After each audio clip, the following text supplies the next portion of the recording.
বেচেতে চলে গেলে তুমি আজকে মালগুলো বেচেতে চলে গেলে আমাদের মুসলিম ভাইরা কিনলো, কিনে রাস্তায় খারাপ করে থাকলো, তোমরা নিয়ে চলে যাও।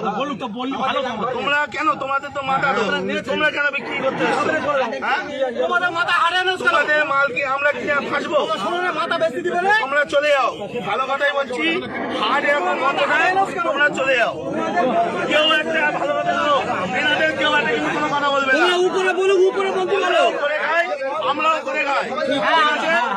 এখন কথা হচ্ছে ওনাদের মাথা ওনারা বেচে দিচ্ছে, আমাদের মুসলিম ভাইরা কিনছে, কিনে ফেসে যাচ্ছে, ওনারা টাকা টেনে বাড়ি চলে যাচ্ছে, আর কিন্তু ওনার সমস্যা নেই।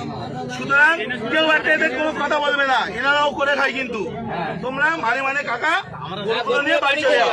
সরকার যতক্ষণ না নির্দেশ দিচ্ছে কি হবে কেউ কোনো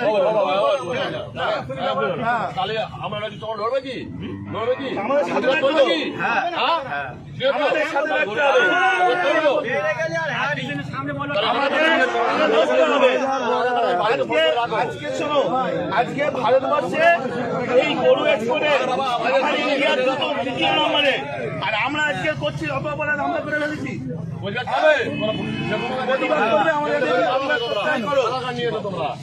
আমাদের সাথে প্রতিবাদ করলে থাকো, না হলে দেখো না।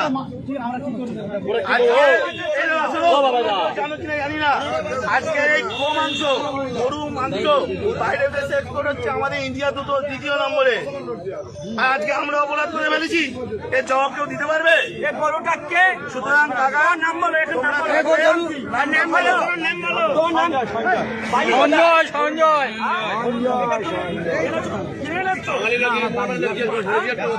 14 বছর বয়স হয়েছে, এটা 14 বছর বয়স হয়েছে, এরকম চলতে চলে সেটা তুমি এই কাজটা করলে কেন? তোমার কালকে তো ঘটনা হচ্ছে, আমরা